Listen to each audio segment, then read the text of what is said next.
নমস্কার, কেমন আছেন সবাই? আমরা কিন্তু বেশ ভালোই আছি। ঘরকানাইয়ের নতুন একটি ভ্লগে আপনাদের স্বাগত জানাচ্ছি। ভোর এখন 5:30। এই যে রাঁধুনিরা চলে এসেছে। আজ বুনুর 7 মাসের সাধের অনুষ্ঠান। বাসাতেই যেহেতু অনুষ্ঠানটা করা হচ্ছে, তাই নিচতলাতে এসব কাটাকাটির আয়োজন চলছে। দুপুরবেলার আয়োজন, তাই এত সকাল থেকেই রান্নাবান্নার প্রিপারেশন নেওয়া হচ্ছে। আর ওপরের যে ঘরটাতে বুনু বসবে, সেই ঘরটা এভাবে বেলুন দিয়ে সাজিয়ে নেওয়া হচ্ছে। আমার ভাই সকাল সকালে চলে এসেছে এগুলো করার জন্য। ছেলে বেশ লম্বা আছে, তাই ওকেই কাজে লাগিয়ে দিয়েছি।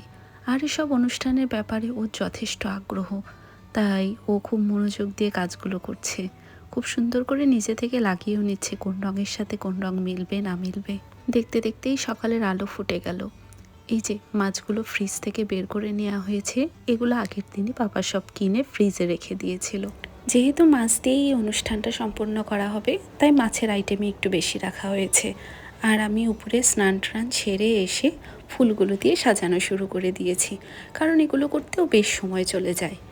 মা এদিকে চুলায় বসিয়ে দিয়েছে পায়েস বুনুর জন্য, কারণ পায়েসটাই তো প্রথমে আগে মুখে দিয়ে দিতে হয়। সময় কত দ্রুত যায়। যেদিন আরও বাসায় বেশি কাজ থাকে, সেদিন মনে হয় সময়গুলো আরও দৌড়িয়ে বেড়ায়। এই যে দেখতে দেখতেই 10টা বেজে গিয়েছে, আর মাছগুলো ভাজা প্রায় শেষের দিকে। এখন রান্না তরকারি বসিয়ে দেয়া হবে। আমি আর বুনু যাব বাসার কাছের একটা ছোটো মোটো পার্লারে। ও ওখানে সাজগোজ করবে, আমি না সাজলেও ওখানে গিয়ে শুধু শাড়িটা কোনোভাবে পরে আসবো।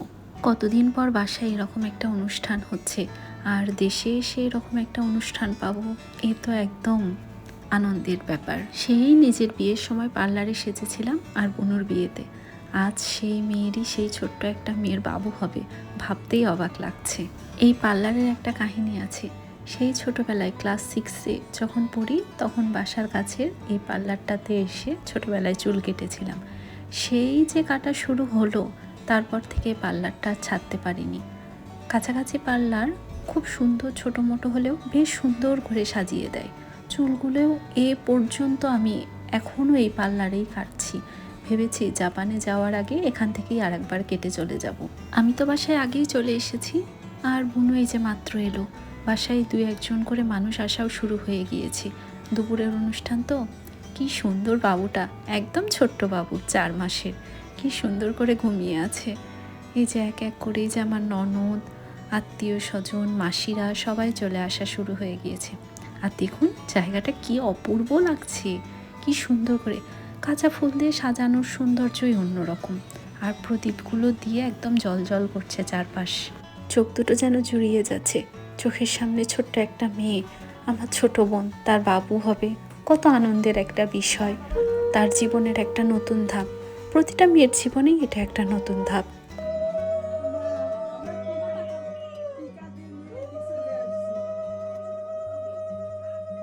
একে একে মা, পাপা, বড়রা সবাই আশীর্বাদ করে নিল।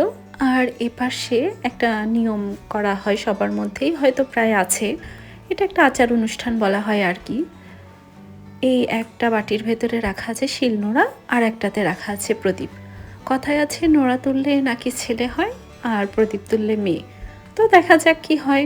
যেটাই হোক, সন্তান তো তার নিজেরই হবে। দুটোই ভালোবাসার জিনিস। আমার তো জাপানে চলে যাবার কথা ছিল অনেক আগেই, শুধু মনুর এই অনুষ্ঠানের জন্যই থেকে গিয়েছি। ও প্রায় জোরই করেছিল, দিদি তোমাকে থাকতেই হবে। তো আজ এগুলো দেখে মনে হচ্ছে না থাকলে হয়তো অনেক কিছু মিস করে যেতাম। জীবনের কত বড় একটা আনন্দের মুহূর্ত আমার বোনের জীবনে। থাকতে পেরে এতটা খুশি লাগছে, ওরও অনেক ভালো লাগছে আমি থাকাতে। হয়তো বাবুটাকে ওই সময়ে দেখতে পারবো না, হবার সময়ে। এটা ভেবেই অনেক খারাপ লাগছে, কিন্তু যাই হোক, আজ থেকে গেলাম বলেই হয়তো এই অনুষ্ঠানগুলো দেখতে পারছি, এত সুন্দর একটা মুহূর্ত অনুভব করতে পারছি। প্রায় বাড়ি ভর্তি লোকজন, কত কত আত্মীয় স্বজনের সাথে দেখা হচ্ছে এই একটা অনুষ্ঠান উপলক্ষে। কত পরিচিত মুখের দেখা পাচ্ছি, কতজনের সাথে গল্প করতে পারছি। অনুষ্ঠান মানেই তো আনন্দ। কত পরিচিত আত্মীয় স্বজনের সাথে দেখা হচ্ছে, কত গল্প করতে পারছি, কত সুখ দুঃখের গল্প করতে পারছি সবার সাথে দেখা হওয়ার সুবাদে। এই যে বুনুর অনুষ্ঠানে ডেকোরেশনটা করা হয়েছে, এর দায়িত্বটাও আমাকে আগেই দিয়ে রেখেছিল, দিদি তোমাকেই সাজাতে হবে। আমি আবার এসব বিষয়ে একটু পটু আছি। কিভাবে কি করলে জিনিসটাকে সুন্দর লাগবে, খুব কম জিনিসের মধ্য দিয়ে জিনিসটাকে সুন্দর করে ফুটিয়ে তোলা যাবে, এগুলো আমার মাথায় আবার খুব ভালো কাজ করে।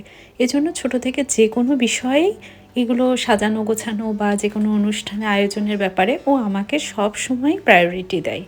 এই যে বাবুটাকে কখন থেকে বুনু একটু খাওয়ানোর চেষ্টা করছে, ও এত মানুষজন দেখে একদম ঘাবড়ে গিয়েছে, কোনোভাবেই খেতে চাইছে না। আর এই যে আমার দুই যমজ দেবর, ওরাও বসে পড়েছে, সাথে ওরাও খাওয়া দাওয়া করছে। এত মানুষের ভিড়ে আমি আশীর্বাদ করার সময় পাইনি। এই যে এখন মাত্র গেলাম ওকে একটু আশীর্বাদ করে আসি, আর মাঝে মধ্যে নিচে এসে একটু দেখাশোনা করছি। নিচে খাবার দাবারের আয়োজন করা হয়েছে, টেবিল পাড়া হয়েছে, এখানে লোকজন বসে আছে, খাওয়া দাওয়া করছে। তো পাপা, লোকজন সবাই দেয়া থোয়া করছে, তাই একটু নিচে দেখতে এলাম। বেশ ভালো আয়োজন করা হয়েছে, সবাই বলছে রান্নাটা বেশ ভালোই হয়েছে। একটা কথা না বললেই নয়, এই যে আজ অনুষ্ঠানটা হচ্ছে, এটার জন্য আমার বাবা মায়ের অবদান সবচেয়ে আগে।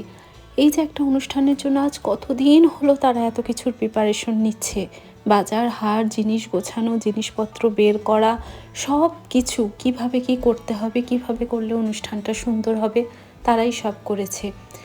এই বয়সে এসেও তারা এত কষ্ট করে সব কিছু করছে, ভাবতেই অবাক লাগে। এখনও মানুষজন আসা চলছেই একের পর এক। মেয়েটা খেতে বসেও সবাই চলে আসছে। আসলে বেশি লোকের আয়োজন তো, এই জন্য একের পর এক মানুষজন আসতেই চলেছে।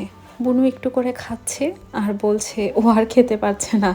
আসলে নিচে বসে এভাবে খাওয়াটা তো একটু কষ্টেরই। দুপুর গড়িয়ে এখন বিকেল, মানুষজনও বাসায় মোটামুটি অনেকটা কমে গিয়েছে, সবার খাওয়া দাওয়াও প্রায় শেষের দিকেই। তাই ওকে নিয়ে চলে এসেছি ছাদে কিছু ছবি তুলে রাখার জন্য। এসব সুন্দর মুহূর্ত ক্যামেরাবন্দি না করলে কি হয়। এরপর ও ড্রেসটা চেঞ্জ করে নিল, নিয়ে কেকটা কাটতে নিল। যে কেকটা ওই যে অর্ডার করে রেখেছিলাম, খুব সুন্দর একটা কেক।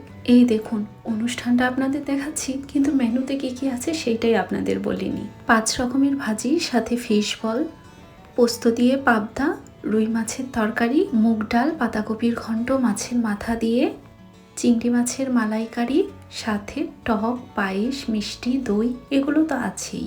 আমি এখন খেতে বসবো। তো আজ এ পর্যন্তই, দেখা হবে পরের একটা ব্লগে।